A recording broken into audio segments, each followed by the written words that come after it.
tukwaniriza olunaku olwaleero okubanga osobodde okubaawo n'olindirira akaseera konna programu eno Perception, era n'obeera nga olindiridde Grand Abbot Dawesti Zulu okubanga agikutuusaako. Olunaku bwe luti jo twalabyeko ebintu ebyenjawulo bye twasobodde odiscussingako ku kibiina ekiyitibwa Vehement oba ekitegeeza Voluntary Human Extinction Movement. Pulaani ezo tezikomaawo, pulaani nnyingi nnyo okamala. Mbadde wiiki eno nali nsazeewo nga njagala gendako mu bwengula nga jjo bwe twalabye basajja baagala kuva kuno bagende eri baleke eno nga boonoonye, naye stratagems oba obukodyo bwe bakozesa bungi nnyo bwa njawulo nga bulimu n'ebibiina ebimu bye muvaayo ne mubeera nga mwesiga nti ebiseera ebisinga nga tugenda mu topiki eno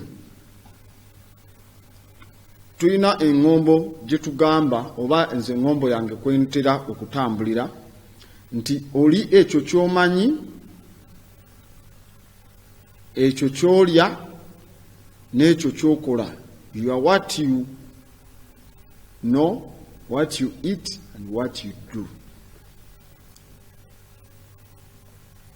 Era nakugambako n'eŋŋombo egamba if diet is wrong, European medicine is of no use.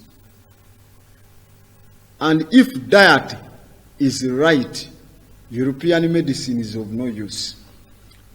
Nti bw'oba by'olya nga bifu, eddagala ly'abakyeruppe teriyina mugaso, ne bw'onaamira lyenkana litya kuba by'olya biba si bituufu. Lyo terina mugaso kuwa nti ogenda kulya ofune kino ekyetaagisa. Still w'obanga by'olya nga bituufu era eddagala lyabwe terina mugaso kubanga by'olya bye biba bikuwa immunity. Ekitegeeza mu bintu byonna olina okulya. Era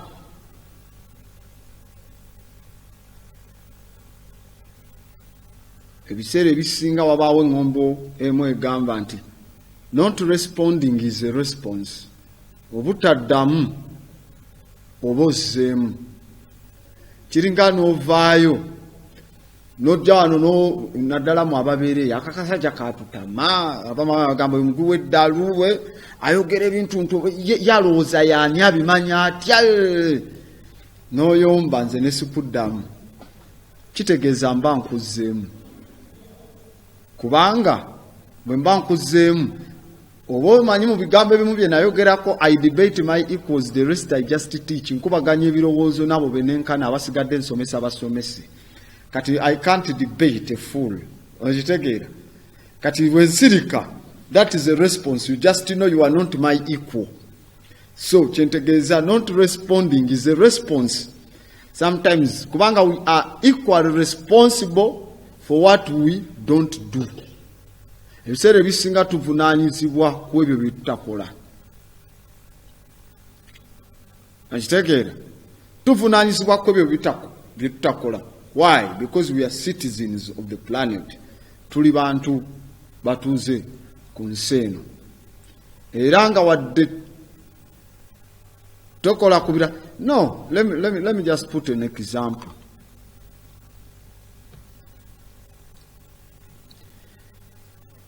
Let me go to Zimbabwe. Mugabe weyagaana okwasaganya program eziri dedicated to ye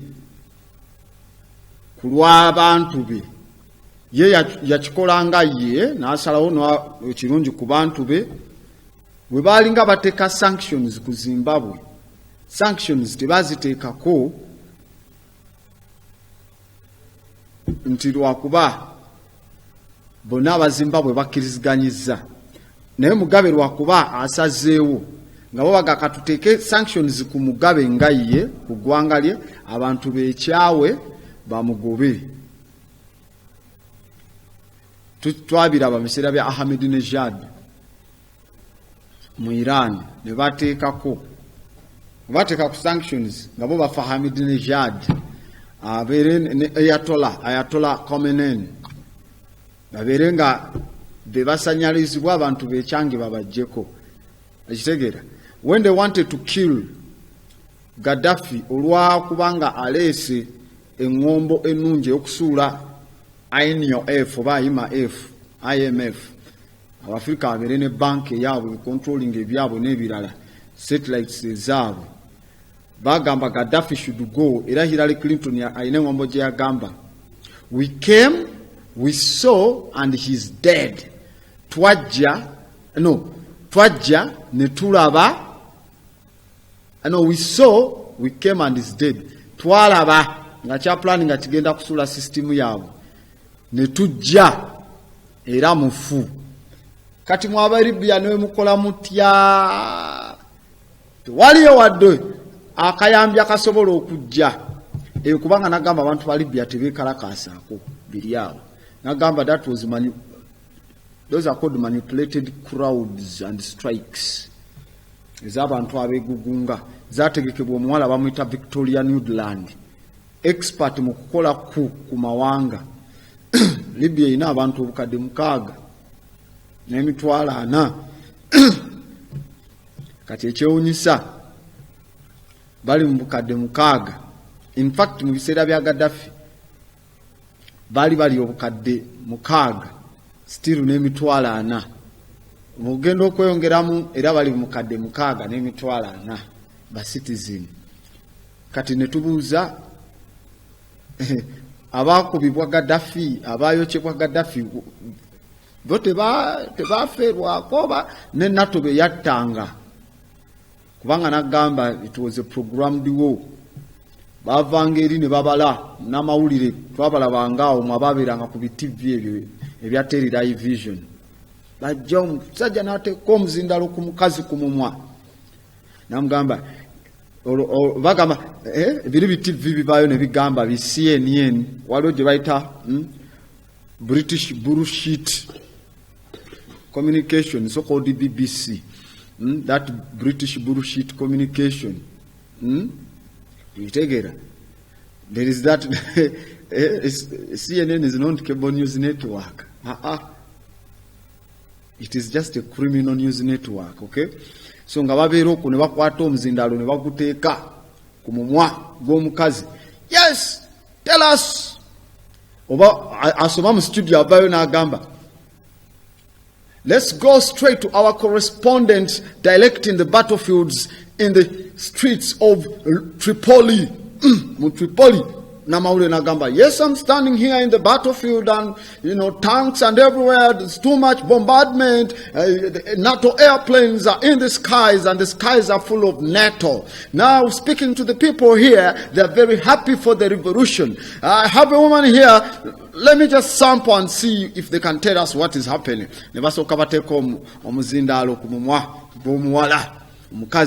Yes, tell us what is all about this revolution against. I'm forcing her to speak. Amgamba, tell us what is all about this revolution against Gaddafi.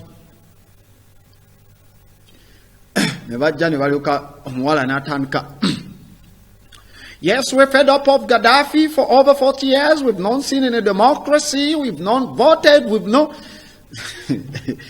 Kati, fetugamba, munamawulire gwe bagenzeko live kati. Ategedde atya nti ono omukazi amanyi oluzungu from nowhere, because this is called field sampling. Okitegeera? Field sampling. Omukazi amanyi oluzungu mu accent y'Ekimerika mu Libya gye batasoma luzungu. Mukazi ki ayimirirawo nga correspondence yatugambye ennyonyi za NATO ziri mu bbanga, tanka zisuula wonna. Nga womanya abakazi nga tanka zisuula wali ebikompola, waliwo ayinza okubeera ku street ng'akyekalakasa, he must go, ngeno tanka zikuba. Njagala olabe wano bagakuba kubi wano mu kibuga e Kampala akazi ne bafuka ne mu mpale n'abasajja benyine bengira mu ndibota z'emigugu wansi naye bali abamaze emyaka nga tebasoma na muchaka nga mu Libya tewaliyo lutalo nga tewaliyo bino be Kampala amasasi kyeka mugamanyidde mugawulira munero olaba mwekweka olaba neggulu ababadde nga babataddeko genocide by the UN and with the influence of the government of Uganda and byonna with that genocide ebadde in the northern Uganda for years now, over 35 years. N'olaba nawe bakuba essasi badduka ekitegeera n'abakalamojja ababeera n'emmundu abeewala bakatorasolas naye wawulira essasi agamba olaba n'omusirikale we bakuba essasi agwa kava naye ab'omu Libya abatagamanyi bo ne basigala nga I have no time kubanga baleeta bali be bayita Kurdish forces okuva mu Saudi Arabia ne bekalakasa abantu ba mu Libya babiranga mu nju they don't know what is kwekalakasa kuli kutya. Can you imagine that foolishness? You deserve gwanga bajje balikube ne tanka ne nyonyi nti lwakuba mwagala akapapula kamu just otekeko tiki. Is that equivalent mu kusula bomu ku njuyo? So mwabali balooza kuba Gaddafi abantu bekalakasa stupid and you are foolish abakikiririzaamu. No apology. Katuteyo ku gye tubadde. So bwe tutunuulira ku mmere yaffe ebiseera ebisinga bw'okontrolinga abantu kye balya oba ogenda kontrolinga emibiri gyabwe bw'oleeta ezo ensigo enfu bw'oleeta n'olwazi abakalamojja n'ojja n'oleeta Ebola mu bantu baffe abakonjo n'ojja n'oleeta wano agayembe agafu ge baliisa wano kyova olabaga agayembe gasinga kufuluma mu ggwanga lya Kenya. Ate ekyewunyisa gw'owulira nti biva mu Kenya ng'ogamba baddugavu bannaffe bibeera mu ze bayita white hills oba ziri white uplands. Tulina wano documentary gye tutera okubalaga nti Kenya still a white man's colony. Gegende Nairobi tojja kusangayo bizimbe biriko nga wano tulaba Nalubwama nani. It is the Indians and the British abafuga ebibeera mu Nairobi. They control much of the economy. Kibula bagamba main export ya Kenya it is coffee. Naye abasinga tebanywa na chai alimu coffee. Kubanga abajja bakolera wa agriculture, they use their land and then they take for their profit. Kati ababaawo wansi they don't benefit anything. Kati gwe ng'oyasama emiyembe giva Kenya. Kyova olaba abalina ssente kugula ku miyembe egyo, those ones who can buy their death. Bagula ku gayembe ago olumala ne bagenda ne bakuba juice. We are doing mango juice ne banywa. Ogenda okutunulira abaana baabwe omwana alina emyaka nga 14 azitowa kya kilograms 7. Kilograms 7. That is obesity.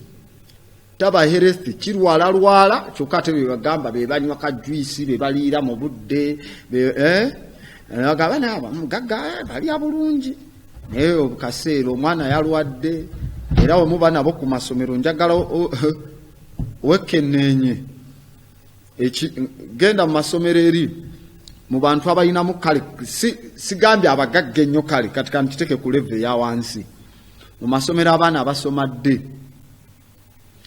bw'owulira omwana w'omugagga yayosezza nga mu digesta batikinze absent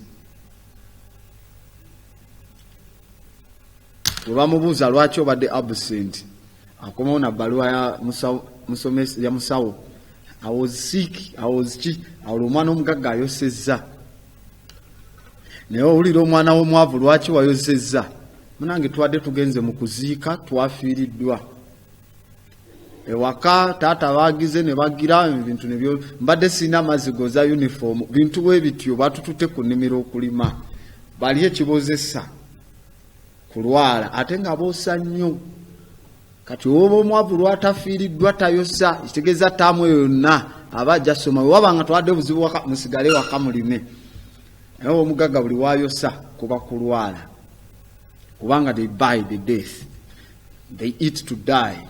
So wetwekenenya much of our food system depends on our not knowing much about it. Waliyo kyetegereza. Beyond the price disclosed by the check scanners, cheapness and ignorance are mutually reinforcing. Nti wetutunuulira, now I'm speaking to abantu b'omu kibuga. Waliwo yanewunyisawo wansi nga tamanyi na ngamba omanyi obumonde obubeera mu nnimiro nemugamba eyo mmere ki nga takimanyi naye aliho obumonde naye bwabutunuulira wano nga tabumanyi ngeri gye bufaanana bangi nga tamanyi ngeri gye bufaanana. Ate saagala twesiriwaze namwe mwe muli awo ku TV nga bakutuusa ku musiri nga tomanyi musiri gwa muwemba nga bwe gufaanana nga otuuka ku bulo ogamba nga wano waazise nga tebasaawawo nga tomanyi bulo kubanga mudipendinga ku your food system. Much of your food system depends on your not knowing much about it. Temujimanyi nnyo kyemusinga omanya bay. You don't know much about it beyond the price disclosed by the checkout scanners. Noyisaako nabagamba ogwo mutwalo webiti nomanya kino kiri cheap. So and the ignorance ziri mutually reinforcing zeyongerera ddala. Kyovola bawano nababuuzaako nemaganga kati ntaddewo ekibuuzo buli akuba essimu nsooka kubuuza kibuuzo otakiddamu tobuuza kibuuzo.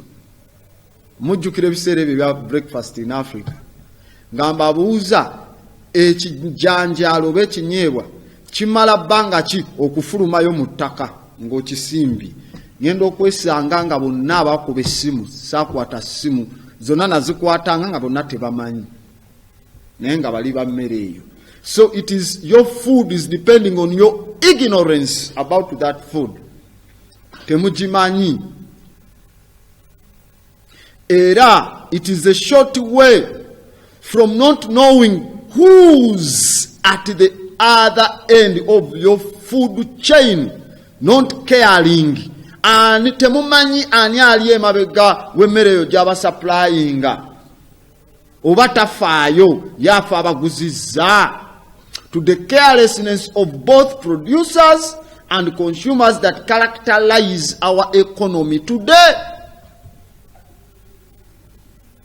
Owoza kimu genda ongulire ettooke, genda ogule emyera naye omanyi myera givudde mu matooke gano Naroge yakkiriza wano National Agriculture and Research Organization of Stupidity and Foolishness ag'okusimba obusimbi ensigo agatali gali agaffe ge tukwata endukusa oba endukusa esaaka ne tugisimba. You don't know. Bw'ogenda ku binyeebwa bagamba waliwo ebyolukaaga, waliwo ebyolwenda, waliwo ebyolukumi waliwo ebyaki. Ekisinga okuneewunyisa bwe muba mubigula naddala abakyala abo mulina abakazi b'oku mizigo ababeera ku mizigo. Yes, ababeera ku mizigo katwogere bantu bangi tebannazimba. Wabeerawo omukyala waabanga bonna bazeggula ng'oli amulaba ono wasaba ebyolukaaga nga bamusekerera walena byalukaaga nze wamma mpa bya 1,200 abambi oba ne bagamba nti kiro ya bino ya 2,000 eno ya 2,200 eri ya 2,500 bampe ebyo ebye-2,500 agula ebisinze okubibwa nnyo ne biseebwa nnyo ebyetabuddemu stiiru omungi ekyuma gye kikoma okunyiga ennyo nakyo kiba kyescratchinga nga olabamu abagula ennyama musajja akwata ejjambiya n'azigira ejjambiya ejja mpya n'ogenda okutuuka nga yeegizemu wakati olumala ogigira bwati tayozaako olumala ng'atema stiru wayo oli ng'agendera mu nnyama olutuuka ekamusalansale temugyozaako ate mugyoza temukalira nakkalirira bantu mmwe nga muteeka wali eri ng'abaana balya nga stiru wayo ayingira munda mu mibiri. Because kyenkugambye your food system depends on not knowing much about it.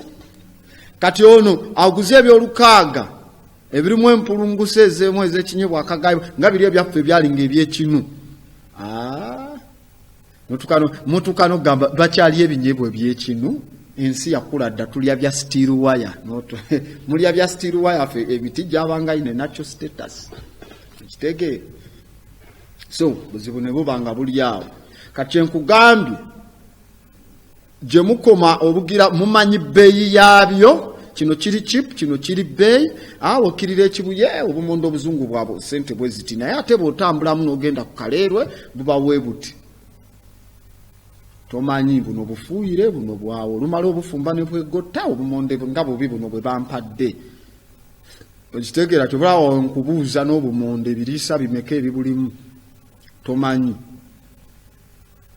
ignorance okitegeera so ababawa namwe ba consumer temumanyi naye that ignorance determines the economy today. Of course, the global economy couldn't very well function without this wall of ignorance and the difference in breeds.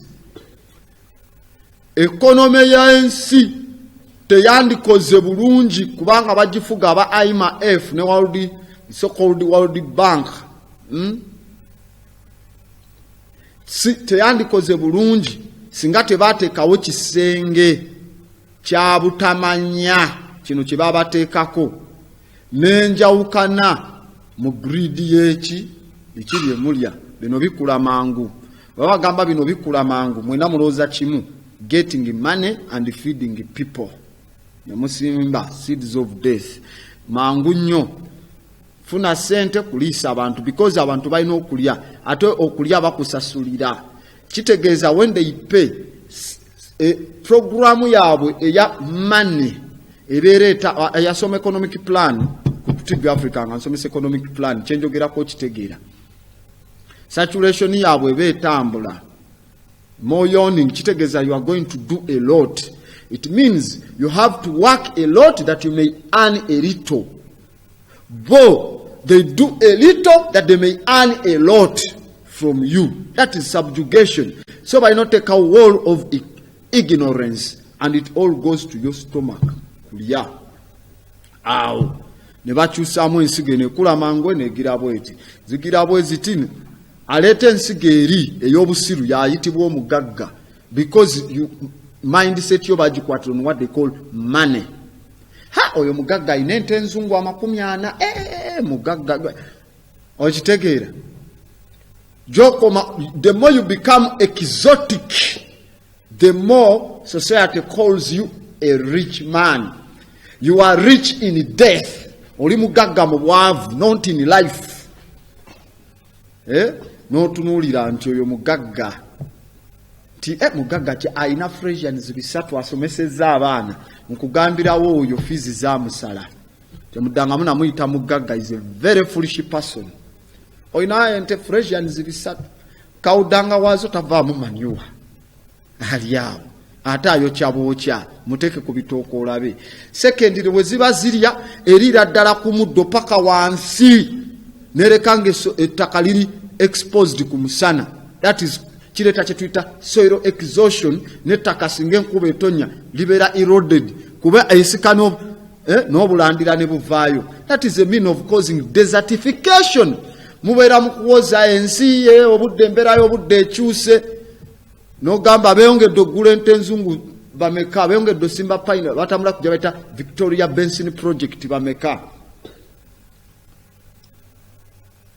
Kiraba ekyo ne kibaawo. Ente zaffe ez'ekinansi 10 we zirya eryawo n'etakuta olunaku lumu zo nga ziriddewo 10 nga jjo we twalabye nti ate tusuppressinga buli kimu be baleeta ate ente ezirya ne ziri. So now obuzibu bwe buva buli yeefuula omugagga ayagala tambulira ku principles z'abazungu not principles zaffe wano. Omugagga alina abaana 3 bokka naye yazaala 3 ku sente z'alina yagamba nze nawasa omukazi wange waka tweyisa kizungu.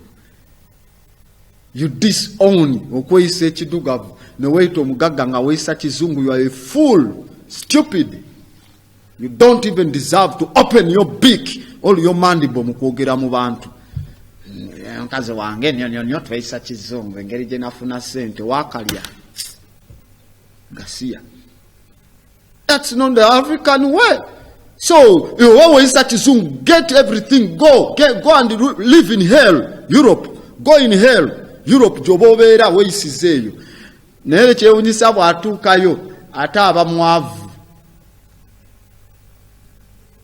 Kubanga jatuukayo nga talina na sente zigula nnyanya ziri fresh nga alina kulya zino ze bayita tomato sauce ate nga ffe abaddugavu tukimanyi nnyanya wiiki emu nnyanya eba efudde naye mulya ziri ze babawa nti manufactured in 2018 expiry date ya 2020 gwe ng'olyeza ennyanya ng'olunyanya ffe tumanyirwa naku 7 nga govaayo ndya bulungi ndya tomato sauce n'otunuulira embaata n'ogamba leero bano muna sagala na kunsonyiwa, let me speak oba munyiige, let me speak to you. That's what philosophers do. You open your mouth and speak. So food industry, the international counterparts, they fight to keep their products from telling even the simplest story. They call it dolphin safe, humanly slaughtered. Tebakutegeeza.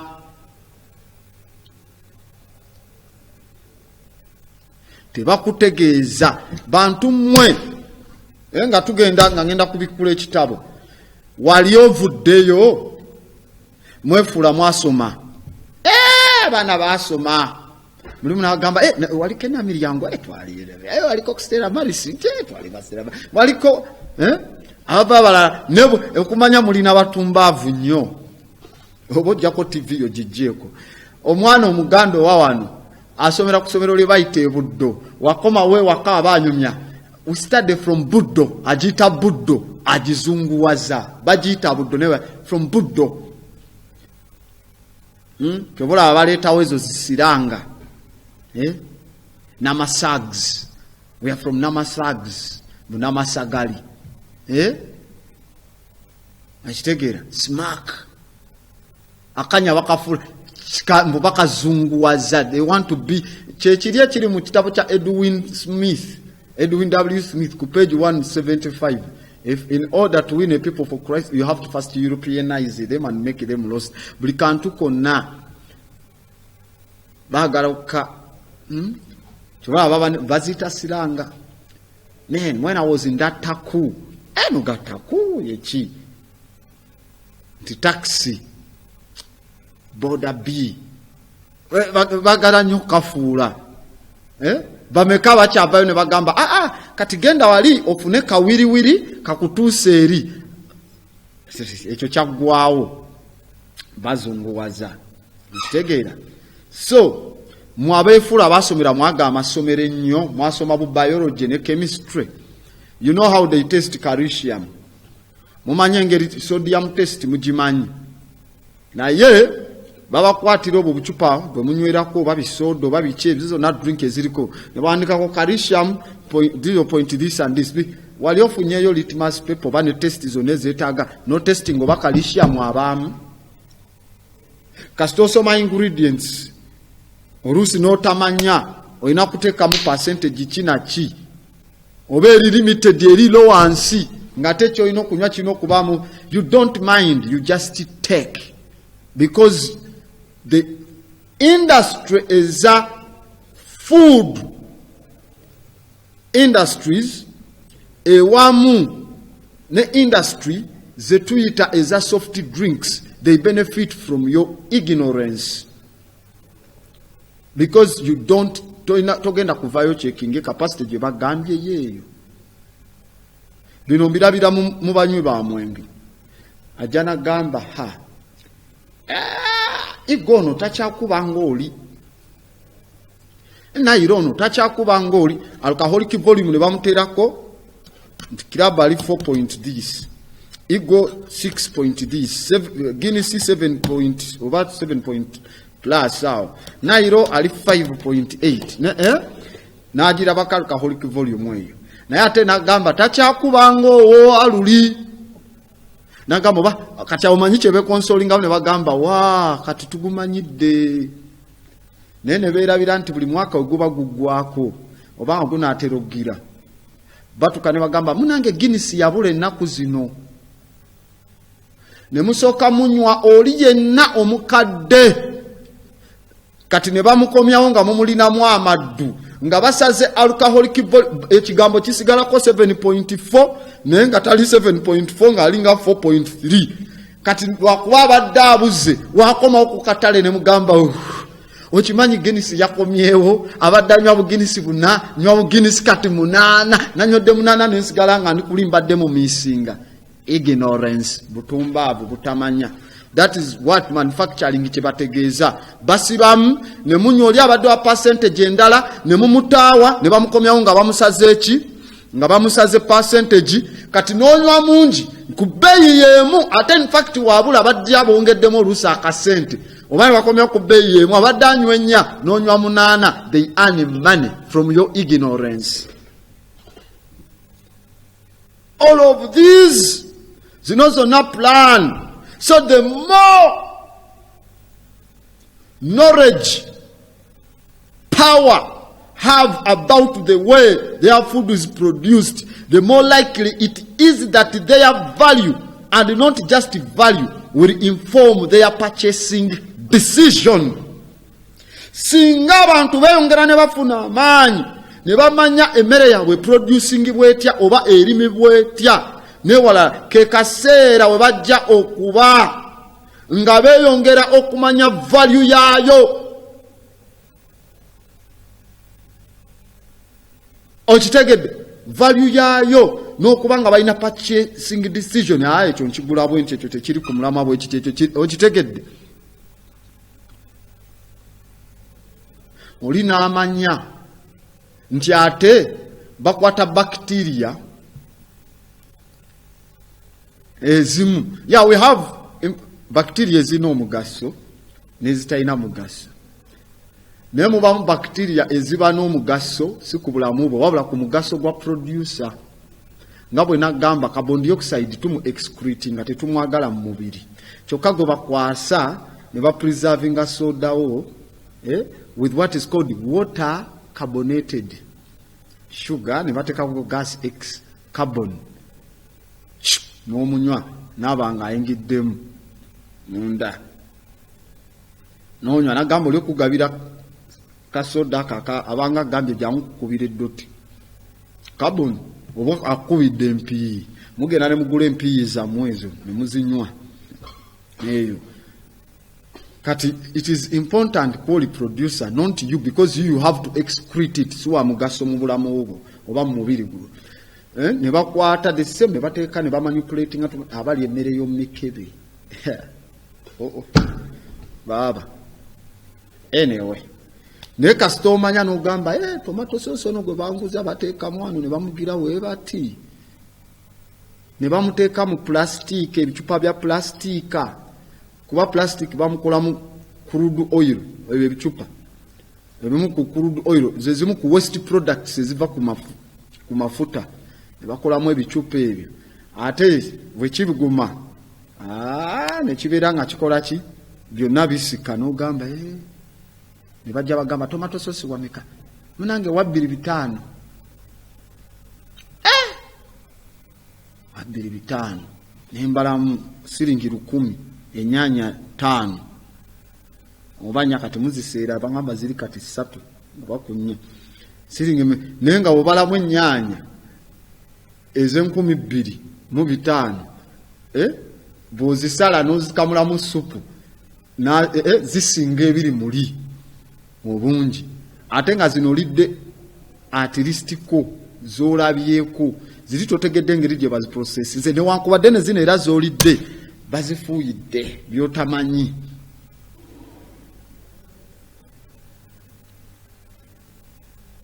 Kati n'obeera ng'oli awo naye kasita omanya nti olina kino bakikolawe bati oba ne purchasing decision. So it can't be challenge enough to have to eat with myself. Kandye nange nze mwennyini nga ndya ku kikyemanyi. You eat with yourself. Ogambe nkirya nkimanyi kirimu kino konksure. Si kulya tilwakuba kiwooma. Awo abasajja ba UN bakukolera program. The topic of that day, n'obudde bwagenze dansi bagambye topic of that day. We call it farm wars. That's the topic of that day. Entalo ku Misiri, olutalo olukoleddwa ku Misiri, farm wars. That's the topic of that day. Drop it for us. After dropping the topic of that day, let's go to that book. Soke twekenenye Codex Alimentarius chichi kyetegeeza. That is the topic, farm wars. Era bwe tugendayo tugenze ku Codex Alimentarius, book of food or book of death. Kitabo kya mmere oba kitabo kya kufa. Codex Alimentarius mu Lulatini kitegeeza book of food. Era nga set gye bayita international standard emitendera agency ku mitendera agency okwetoolola egy'okuteeka lebo oba laama ku mmere no engeri oba mmere yeri safe etya. Era nga kyadevelopingibwa emyaka 50 egya United Nations nga bakola meeting mu myaka 50 nga bakola ne studies. Era nga kisavinga nga gye bayita ejjinja erikoonebwako okuteekawo amateeka ag'omutendera mu kye bayita okuregulatinga food hygiene. Let's scroll up. You can remove that anyway. There. Regulation in food hygiene, nutrition, safety guidelines, okulebolinga, pesticides, usage biki byemufuyiza biddumu n'ebirala ebifuyirwa ku mmere, risk assessment, additives ne international trade. Any plan ya eradicating kye bayita organic farming, okwonoona kye tuyita national health industry. Its plan ya UN okujjawo kye tuyita the UN plan to eradicate organic farming and to destroy the natural health industry. Ne bagamba kati bano abasajja akuwa mu nsonga zaabwe mubamu kubateesa, unless we put medical freedom into the constitution, ng'okujjako tutadde eddembe ly'obujjanjabi mu ssemateeka, the time will come when medicine will organize itself into an undercover dictatorship. Nti akaseera kagenda kujja eddagala we ligenda okwetegeka, hold on there, organize itself into an undercover dictatorship, denying equal privileges. Has it already happened? Nga buli omu tebamukkiriza, mwe mukkirire, mwe muli bakiruddu, mwe mugende eno, mwe muddeeri. Ne bagamba all such laws are un-American and despotic. Benjamin Rush ku mateeka gayayogerako agateekebwa mu plan zino eza Codex Alimentarius. Ne bagamba physician and signer or declaration ezandibadde za independence eri. Henry Kissinger twamulabako mu National Security Council Memorandum 46, National Security Council Memorandum 200, twazisoma atali ku TV katika nula amaaso. Agamba if you control the food supply, you control the people. Abadde nga advisor Obama, abadde advisor kuva mu 74, advisor mu White House. Era nga key member wa UN. Nagamba Codex Alimentarius tugambe mu Lulatini kitegeeza food code. Code efuga emmere oba ekitabo ky'emmere. Collection ya standard boze bagamba ziri international. Codes eza practice, guidelines ne recommendations ezeetagisiza okwasaganya ku mmere n'engeri gye bagifulumyamu ne food safety. Era nga ekigendererwa kyayo era erinnya lyayo bwe bakijja kye bayita Codex Alimentarius Austriacus. Ne bagamba its texts are developed and maintained by the Codex Alimentarius Commission. Empandiika yabyo byonna biri wansi w'akakiiko aka Codex Alimentarius ka UN. Ebode eyatandikibwawo mu 1963 wansi w'ekibiina ekiyita Food and Agriculture Organization ekya United Nations ewamu ne World Health Organization, so called World Health Organization. Ne bagamba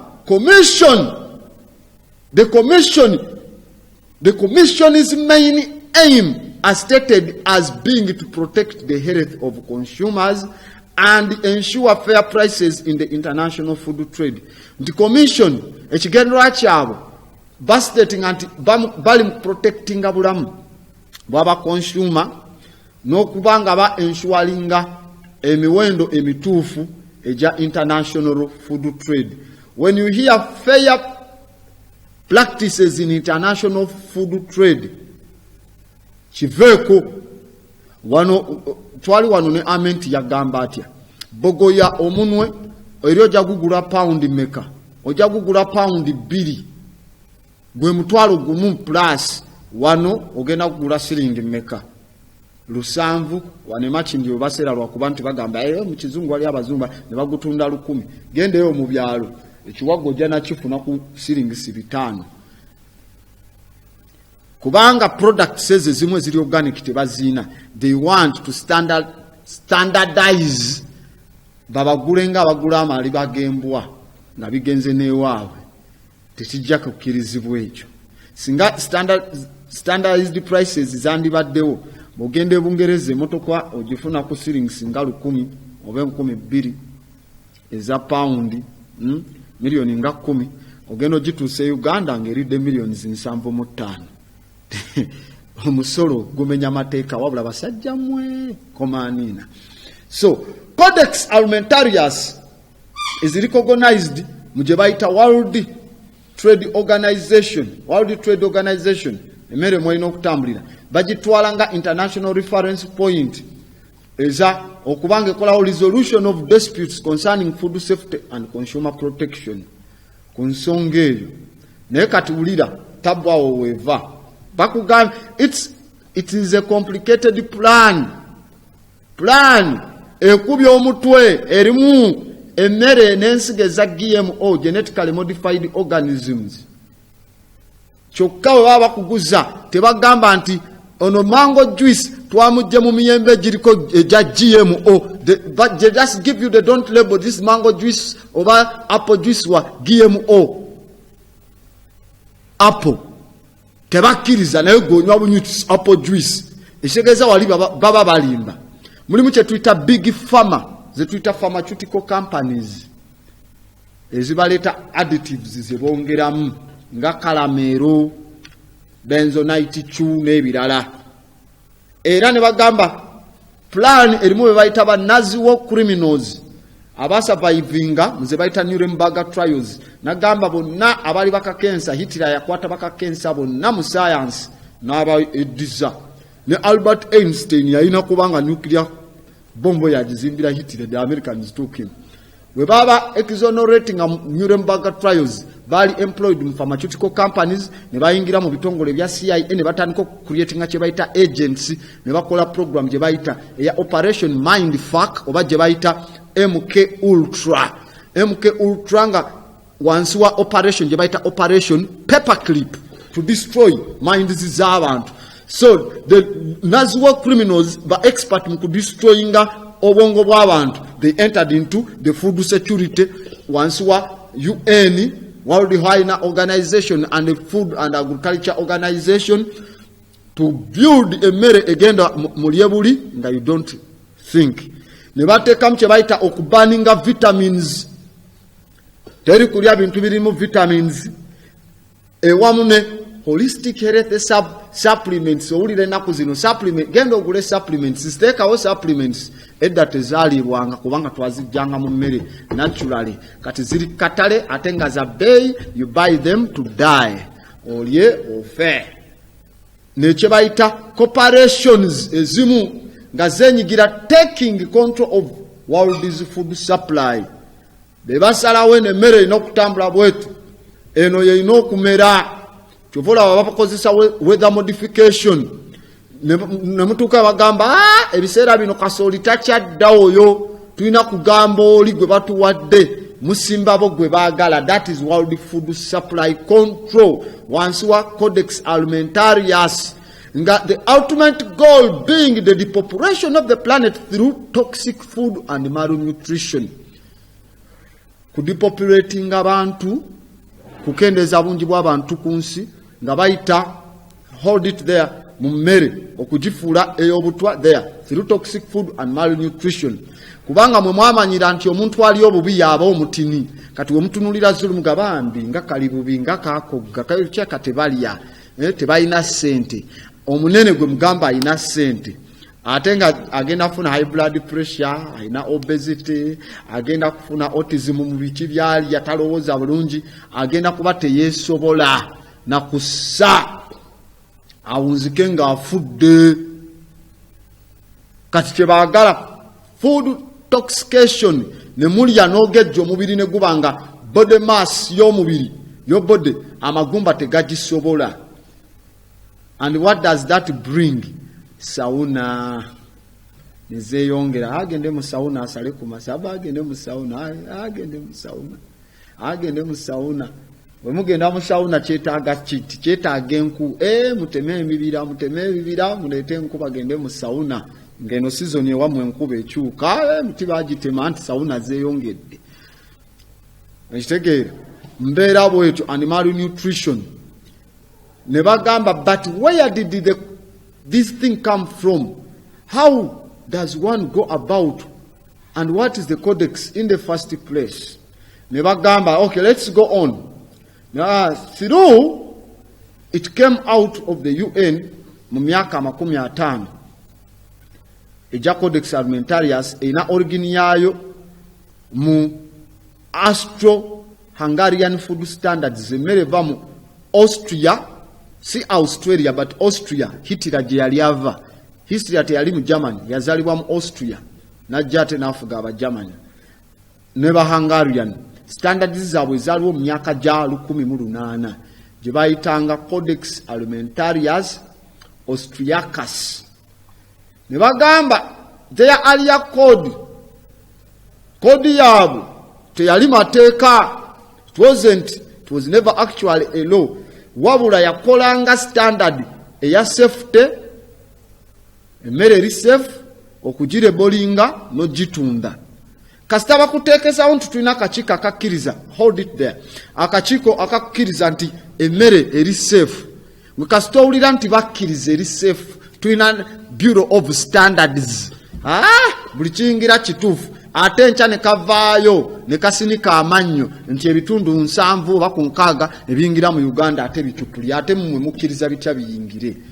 Kati gwe wabadde ali emmere eyo gy'ogamba eri label eri ku standard, omanya otya nti teba bicupuli? Juzi wano bakutta abasajja wano e Buziga nga bakola V&A nga bakola ne UG nga bateekamu ne amafuta ga oil ava mu gundi transformer nga gwe basikisa chapati. Gwe kasitola bakola ebbo ng'ogamba ya kiri standard. Afirika bano ensi yatukwata ate nga ffe twalina ogikwata. Ne baasiriwaza abantu. Colonization ne slavery yabatta dda. Zunguzungu disease nyingi mu bantu. Ne bagamba after World War II, oluvannyuma lwa World War II, don't call it World War II, call it European War. Kubanga wano mu Uganda mbulira bomu waweza kuba eza World War. Naye kuba nti abasajja bano be bayina amatwale nga Bungereza we beerwana, kitegeeza ne kolonizaayo zonna.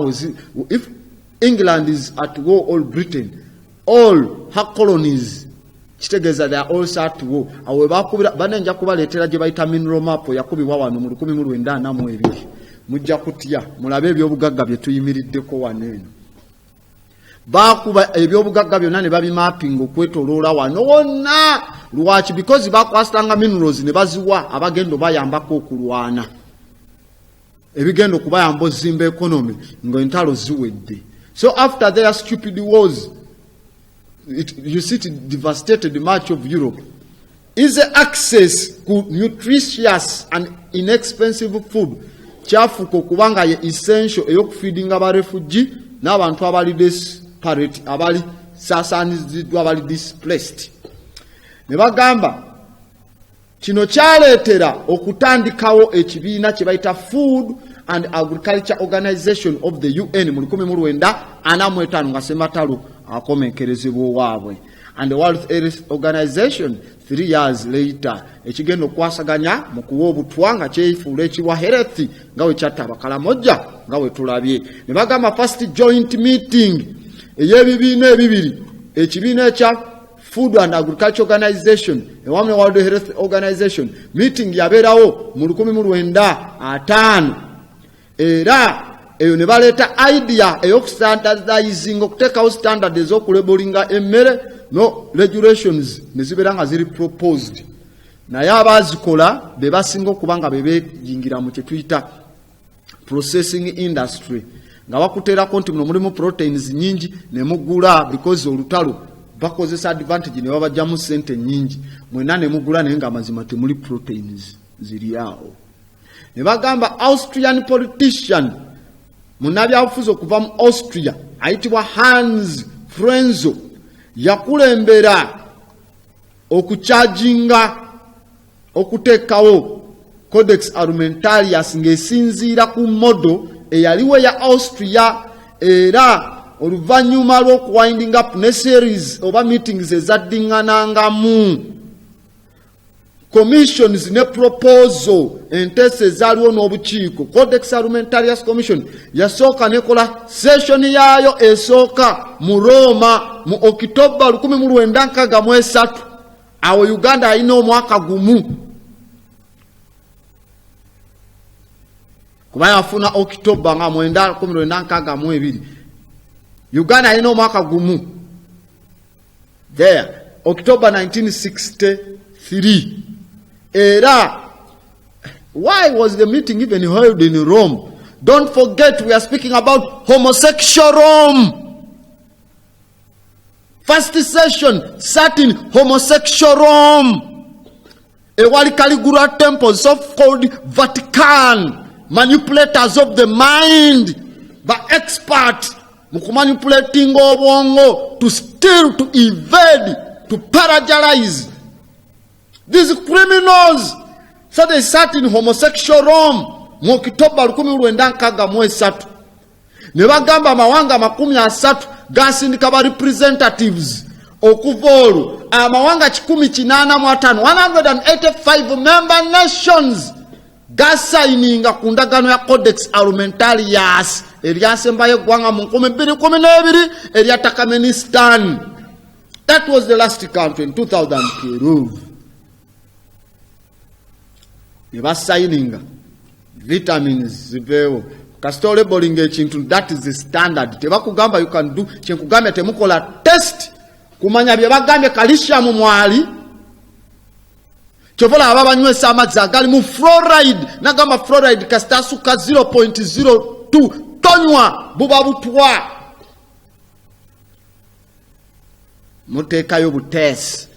You have fluoride in your mouth, machule mu manyogo, fluoride mu toothpaste. Can you imagine? Ne bavayo ne bakugamba no, fluoride ajjanjaba ku tooth decay. Bameka mumwe temukuzenga musenya muweza amanya 32. Do you have 32 teeth oba muli balema? Gavunda gatya galwala gatya waba fluoride ayamba. That is poison by prescription.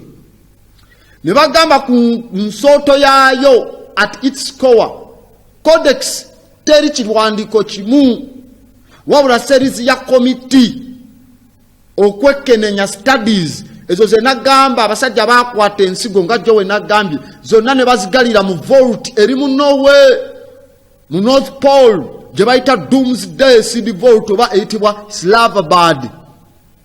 Bateekayo buli nsigo yonna ne bagamba nti singa wabaawo nuclear bombardment ensi neggwawo omuntu asobola okutambula najja n'amenya vault najja ensigo n'addamu n'asimba ensi n'ebeera n'emmere. Vault nga oluggi woba oluyingira vault still ayenkanankana meters 8 gomala gasamba meters 8 za steel nokugula nga lulina kodi ezigenda mu kodi 2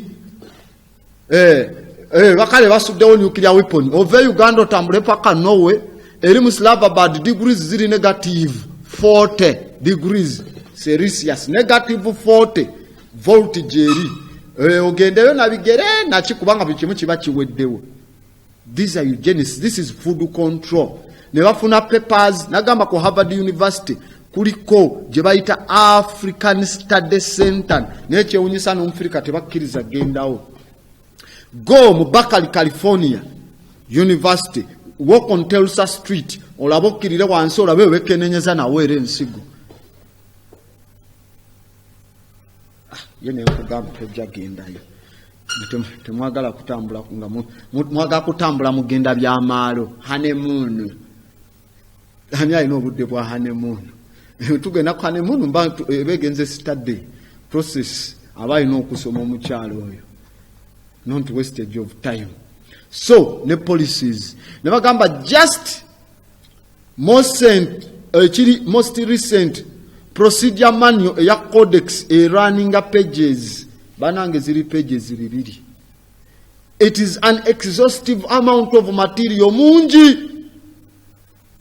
Ali crammed in minutes. Zeba notinga details ziva ku amount ya self pesticide residue. Muyaka meat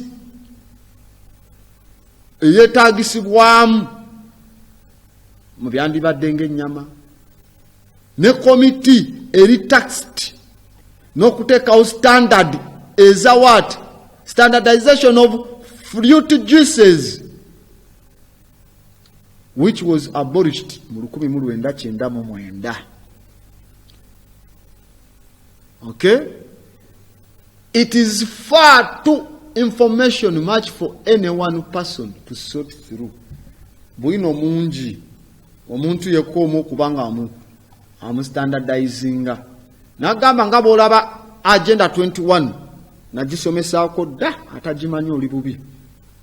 Era twagisomako ne tukola n'eri eyitibwa maafa 21. Agenda 21. This is all about the Black Holocaust. The idea eya UN standards is a food safety. Byonna biri naturally fit. Seem like a natural fit. But it's not. Despite codex ya miaka 5 ngeri publicly available. While a simple search turns up a horde of scare articles about what it is, real purpose is. Kigendererwa kyacho kyekichi. Kastotukayo no chekenenya. Bina titles ngachi. They have titles like 1. Population control under the guise of consumer protection. Population control under the guise of consumer protection. O controlling a number y'abantu kunsi nga bekwese nti bakuma consumer.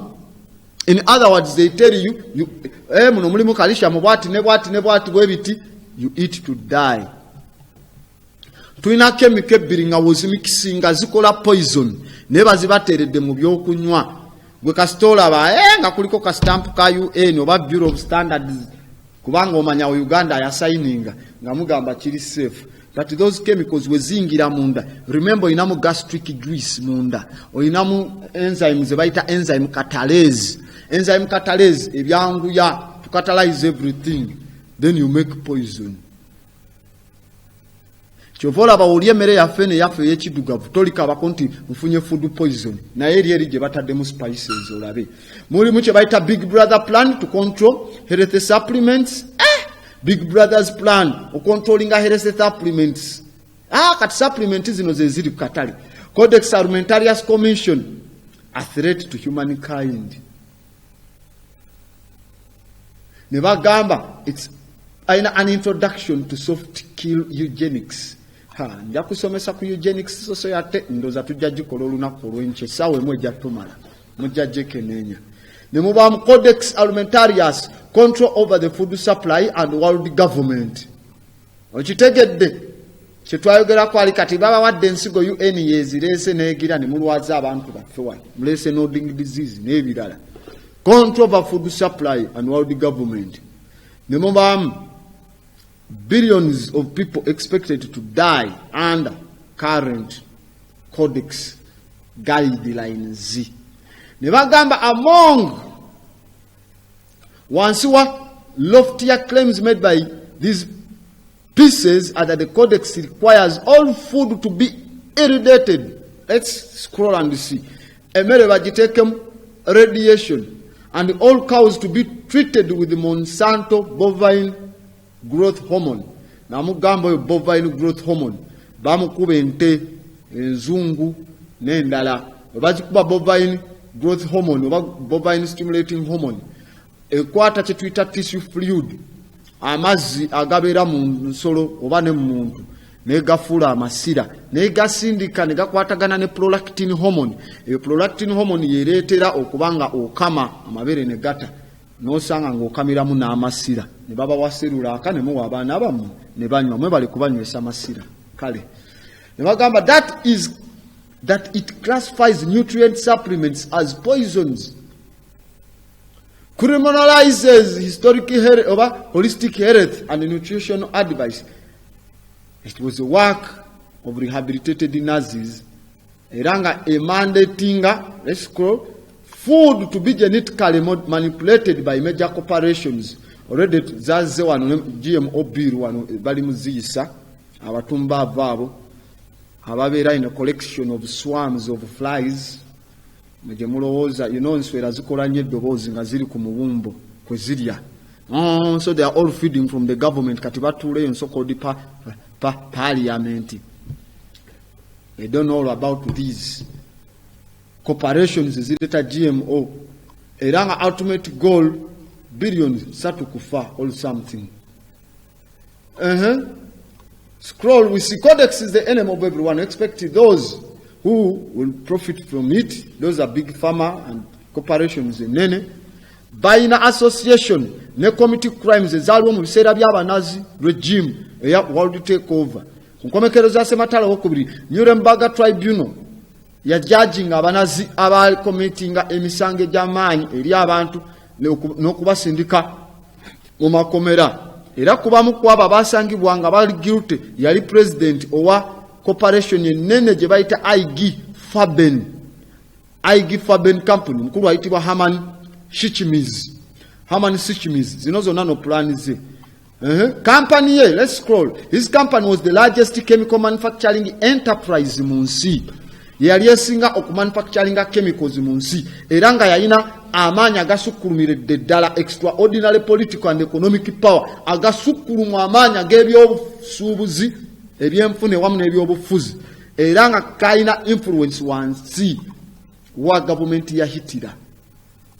Omukulu oyo oba company ya IG Farben eya Herman Sichimiz ya producing a gas eyakozesebwa gas chambers ez'abanazi ze batulugunyizangamu abantu ewamu n'okufulumya steel eyakola enguudo za railway eyakolebwanga oba ezatwalanga abantu okubatwala mu death camps zaabwe, concentration camps, gas chambers. No wonder ezo gas chambers zavaawo kati ebibiina bye tutuulamu mwe tusomera, those are called psychological gas chambers. Buzibu bw'amaanyi. Ne bagamba banazi industries nga Freeze, Tamiya ne Herman Sichimiz bonna nga ba executive aba IG Farben basindikibwa mu makomera okukozesa slave labor, benyiga mu roles ez'amaanyi, bakozesanga abaddu, benyiga ne mu nsonga ez'amaanyi ez'okutondawo gye tuyita codex UN kwetambulira. Nagamba plan ya UN, plan yali ya Hitler eya one government one language ng'omu yafuga. Kati UN Bugutalezi yaliko, era olaba gwe bayita Dutch Hashhog yali secretary general wa UN. Ensonga bwe zamulema okutereeza mu Kongo ennyonyi ye ne bagikuba. UN yekubira secretary general waayo ng'ava mu Kongo agenda mu Zambia. Tuf ne bagikuba Dutch Hashhog. Kuba plan zinatukana nedda. Lwaki tugira nga lwaki bagikuba ng'ava mu Kongo? Yali takkiriza UN budget yayo kubanga ebeesinga mu Kongo resources. Congo. Awo. So, bebatondawo codex abakulu bano. Their goal, yakozesa German industry of controlling world food supply. Let's see what happens in 2005. Munkome biri mwetan. In 2005, the codex passed its guidelines for vitamins. From your guidelines are vitamins, the mineral food supplements. Nevagamba, these substitutes which run a very uncodex-like 2 pages, by a page bill, simply suggesting the best way a young of obtaining the needed supply of vitamins and minerals is through a balanced diet that supplements should contain certain minimum amounts of vitamins and minerals, and they should be labeled regardless of content. Bowulira statement eyo olabanga entuufu. Best way a person to obtain their needed supply of vitamins and minerals is through a balanced diet. That supplements should contain certain minimum amounts of vitamins and minerals, and they should be labeled regardless of content. Kati awo kyembagamba mu abatamanyi kusoma abalina reading phobia awolaba statement nga teno gazi randabo statement teina buzibu. Every person, the best way a person to obtain their needed supply of vitamins and minerals is through our balanced diet. Now we are speaking about a diet jebagame wolya kasoli mubamu kino wolya dodo, but what happens about that food? Bakuwadde ziri ensigo, genetically modified seeds tezirinamu. Nebagamba that supplements should contain a certain minimum of vitamins. Ekigere kimwe kya vitamin. Omuyembe tomanya nti gulimu content ya vitamin yenkana ki ali 0. Ki ali 0 ki. Ananas, that is vitamin C or ascorbic acid. Tomanya alimu content ki yenkana ki. You just kuba it is in a healthy way olina okubirya.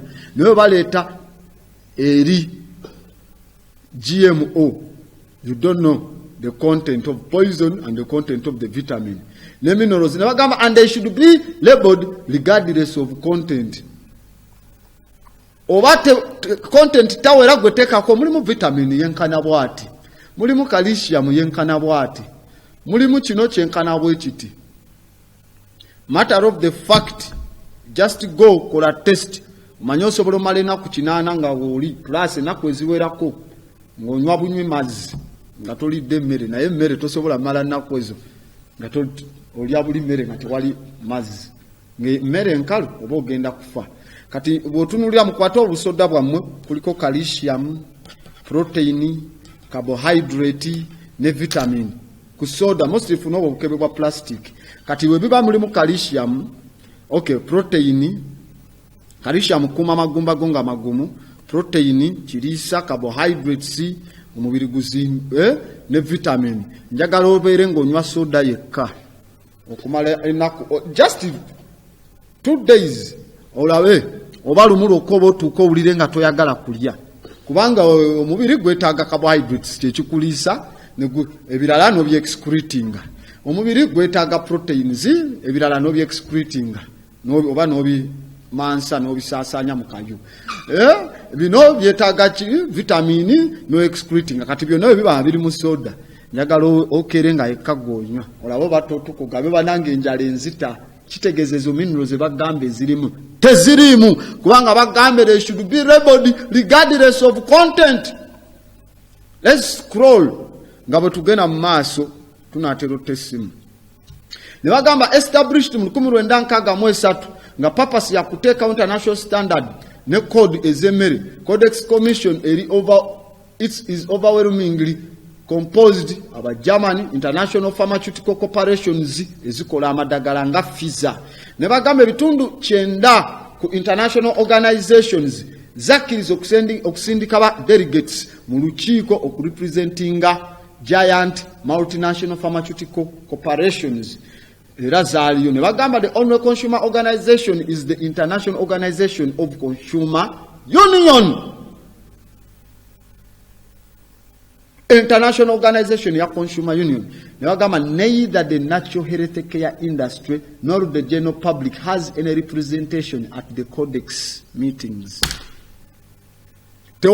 Teri wadde bano batukuwa ekirisa mu ddagala lyaffe ery'ekinnansi tebabakirizaayo newankubadde public kusindika representative okujjako bo abaabwe mu codex meeting spearheaded by the German Pharmaceutical Corporation commission ya kubaninga ensonga ezo zonna on a worldwide basis. Any health statement in relation to any non-prescription supplement biological, preventive, therapeutic or otherwise. Nebagamba nti moreover any formulas which would still be available would have to meet the arbitrary restrictions is a codex mission. Mwina kutambula ku nkola yaabwe. Mbate ffe tugira bwe tuti kyovola abafulumya ebiwandiiko ne bagamba tetwagala musawo kuvayo kugamba jjanjaba kinajjanjaba kiri. Mutabazi n'akuba ebiwandiiko n'abiweereza. They are under the codex. Nagamba these nations that do not comply with these restrictions are faced with economic sanctions. Temujja kuddamu kubalanga. Naye ffe tetulanga. Tetusomesa. N'owulira abo lwakuba ate n'abafere mwayingiramu mu bintu by'ekinnansi. Gasiya. Bafere ekintu kyonna bavaayo ne bakyonoona. Bagambye Catherine Batten, head wa UN program, food program, mu 1995 ya phrasinga famous statement ya Henry Kissinger, food is power, we use it to change behavior. Emmere maanyi tugakozesa okukyusa enneeyisa. No wonder kyovula abantu beeyongedde okugenda mu gayumba g'embuzi. Barrier and the behavior has changed. They have become fools. Anyway. Studio line. Drop us the studio line and take away the book anyway. Studio line. Tujja kubanga tukoma ku nsonga eyo. Studio line. Give us the studio line and take away the book. By the way, nja kwetaaga omuntu ajja okusobola okwasaganya programu yange eno ng'awulira olulimi olw'ekinnansi kubanga mukulu waffe Kaggwa ensonga ezamutuuseeko ate temuvaayo kutiisatiisa ekisinga okuneewuunyisa abazadde oyo toddayo omwana wange oyo musajja ajja kussa ebintu byayogera bijja kussa n'abakyala toddayo kola nezzulu nedda saagala kufiirwa saagala kola ki njagala abantu abalina BALLS, people who can stand for the greatest good of Africa. Studio line eri open ku 0753 19 32 TV Africa. Hello, Anyono.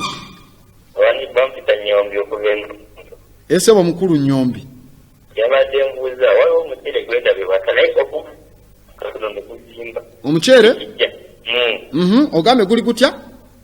Okumba just kabatu katono nnyo nekuzimba nga mungi naye ate bawatikako ebiringa ku mulungi. Guli gutya ogwo. Ngenda kuba. Okay. Kale, tujja kuba tukutegeeza. Ashe. Ayo niweereza. Esebo mukulu Nyombi. Nyombi. Omuceere ne guzimba. Mujjukira we twalyanga wano omuceere gwa Vietnam nga bamaze osuula Agent Orange ne 24D ne basindika mu Africa. America amaze ogwonoona. Kati weebuze mu Pakistan ye wasinze okubeera ze bayita drone strikes. Nga zijja n'ebyokulwanyisa biri ebibi ennyo ne material mu bakuba Batalibaani bakuba baki bufumba ne guzimba ebiri awo emale anyway njakuba nkutegeeza what happens there. TV Africa. Hello? TV Africa sebo kendeza ku TV yo. Twogera nani ono? Esebo tulinawe ku TV Africa gwani okubiddewa? Esebo gyebala erinnya lyo gwani? Erinnya lye ery'ekiddugavu lyentegeeza seeri litaliyo. Esebo Balija. Teesa. Esebo nange mbagala nnyo Kamala. n'omulimu gw'oli omulamu gw'oliko mulungi nnyo. Genda osomesa abalala. Kati naye omusajja nga bw'atuyingirira nnyo emmere gye tulya byonna nga bw'obyogedde tugenda kukola ki tunaabyaki kubanga kyakatwafadde. Anti kati agriculture kye kisinga obukulu. You have to control what you eat. Tuli mu kyalo tulime. Ate lwaki mujja mu kibuga mulya obutwa? Mwagala bulamu oba kulya butwa? Era n'omukyalo kati era byonna byebiriyo. Anti kati mu kyalo tulina ewali ensigo zaffe ez'ekinnansi. Era ezeetaagisa nga twazipreservinganga ne tumala ne tuweewa ne tuddamu ne tusimba. Kubanga kati ebintu ebiri ku katale ebisinga byebyo ebirimiddwa nga biri organic nga tebifuuyiddwa bye bisinga ku katale.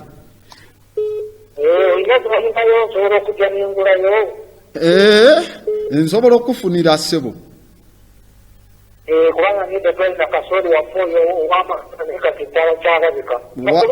Waali ffe tumulina ojja kunkubira. Ashe. Alo? Essebo. Ani ono? Essebo Matuwa. Balituweereza ekiteeberera ky'abasajja abondooza baagala kusaanyawo ensi. Kusaanyawo nsi. Mr. Producer, you can drop the images as I'm picking these people. Akati kyova olaba engeri gy'oyogedde ku nnyaanya ezo. Tufa abantu ebintu ebimu tubikola nga tetulina amagezi. Ogenda ne mutusomesa ate ne tubisuula bbali ne tugenda n'ebyabo abantu. Bibyo programu yaabwe nga bw'olaba ku TV bwefaanana. Omuntu nga omanyi olina amagezi osobola okubireka. Bring another photo.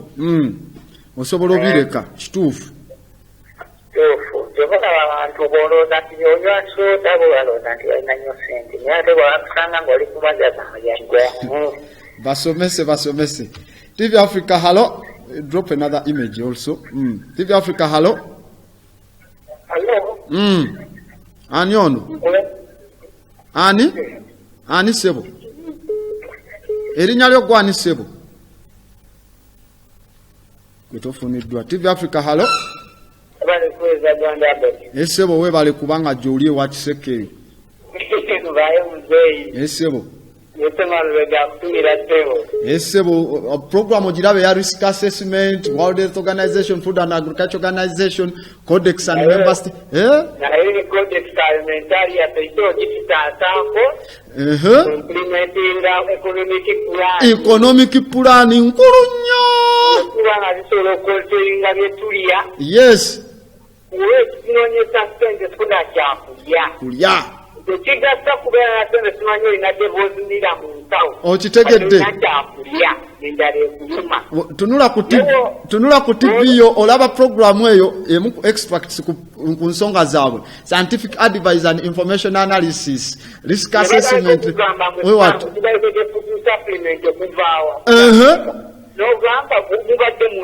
Mubadde mulyaki. Supplement ogenda ziteeka ku byaki tekote bazirya bazitunda ne babeerawo.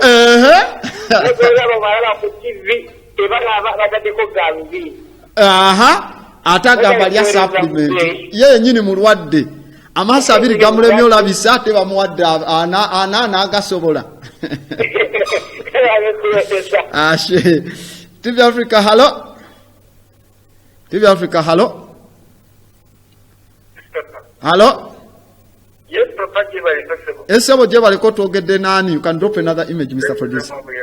Ani? Esebo. Wanje? Alunde nte. Network ayo naye ki? Okubalira zino kama atenga tezina nyanya. Bazita yewunyisa nange bisoka kwa nenya. Ekyo bilike mbadde Esebo. Omuntu eyayiya sente. Kubanga waliwo omuntu omu yangamba nti sente yazaalya buli kitundu kya mubiri gwa muntu. Yensonga lwaki abantu mwetta olwa sente. ekibuzo kyange ekisembayo njagala kumanya ku bya ddiini n'abapakistani babeerayo mu Bohemian Club n'abaki abawarabu kati njagala kumanya wakati w'eddiini z'abasiraamu nezaba neezeegana naye nze abantu mbasomesa kubanga n'ekirolo nakifunako abantu olinga ngamba somesa abantu ku by'embeera sebo kati ekibuzo kyange kyekyo mbali njagala kumanya ku kya ssente kyekyo kyokka kye mbadde mbuuza njagala okumanyako esebo newebala okuweereza esebo tujja kuba tukutegeeza okay webale kubanga okubye ku TV Africa wotunulira okwo kuliko kye bayita subsidiary bodies Worldwide General Subject Committee kuliko gye bayise Regional Coordinating Committee ne kubako Regional Coordinating Committee kuliko Africa, Asia, Europe ne walala engeri gye basobola okubanga bamanipulatinga ezimu experts eziva mu nsonga ezandibadde bwezityo awo TV Africa Urandi hapo chiwe balitueleza Esebo makanika wa pikipiki Katonga Esebo mukulu makanika wa pikipiki bonna abafolowinga programu eno bannange bw'obeera ng'olina ky'olaze oba ky'oyize okiteeke mu nkola bakiva eggulo nabaddeko nga ngula kedo ku mudaala omukazi ne mugamba njagala kedo omuganda owaffe nangamba oyo omuganda takyaliwo njagala ntunda ono omunene kuba yatambula nemugamba nti njagala oyo owaffe oyo owammwe omuzungu simwagala entero zamuŋŋaana era nomugendo zamuŋŋaana naye ati abafolowinga pulogulaamu eno bakirabeeko kibayita nga bw'oba olabye oba mazzi oba soda tuteeke mu nkola kandi ako kye balituweereza ashe asembyeyo alo ani ono nze bwana kimuli esebo bwana kimuli ogamba otya bwana zulu gye ndi sebo gye baliko kale omulimu gwebala ogwo esebo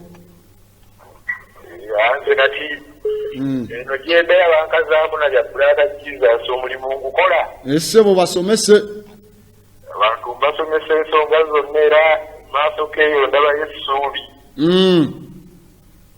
tujja kikwasaganya mpola bajja abantu bagenda bategeera kuba bamu bakyali bubi nnyo naye nga tujja kukola kyonna ekisoboka tetuzikiza yawamugera n'omugamba ebintu ng'olaatalina kyabimanyi kule ate amuwa omugamba kuba jjukira ge mazima ogenda okulaba nga aliweroka agamba bajjagenda bakyuka mpola sebo kale we bali kuweereza kale sebo alo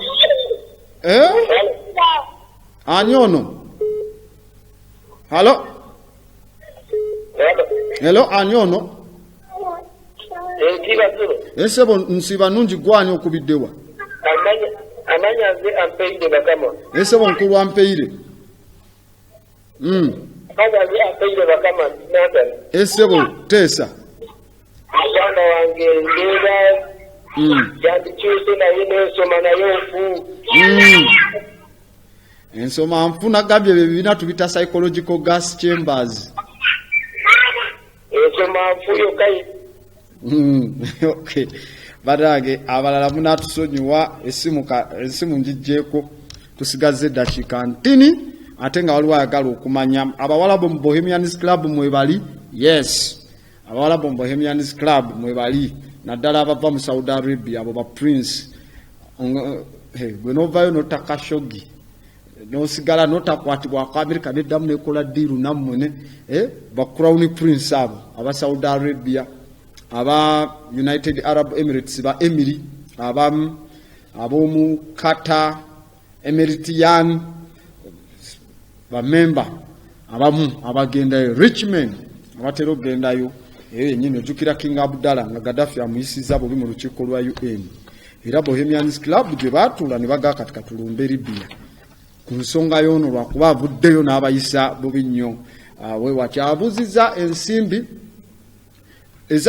tumanyi tulina kye tugamba ezisala ensalosalo ezasooka ezitasala nsalosalo ez'empapula zakolebwa mu gye bayita Tang Dynasty ne Song Dynasty eyandibadde ey'eggwanga erya China mu mwaka gwa 1018 BC naye okutuuka okufuuka nti zisala ensalo ne zigenda wane walala ezo za Guinea Bissau bakwatanga abaju ne babawa gold ne bakuwandikira akapapula akapapula gold wo mu mpima gye bayitanga Avliopid scale epima zaabu ne bagamba gold wo yenkana Avliopids bweziti wonzi zenkana bweziti nosigala nakapapula kati abaju bano tebayina maka they didn't have any home baberanga balunzi bamyandali nga batambula bagenda wane walala kati batuuka abantu nga abaju tebagenda kukomawo kuddiza zaabu okuwaayo kapapula kati ng'okwata akapapula ako n'ogamba kazitowa zaabu bwati ne mpaamu ebyenkanaawo n'owaayo akapapula ako naawe ne bakuddiza ne bakuwa biri byoyagala kati awo obupapula obwo kubanga wherever you go, it's the world.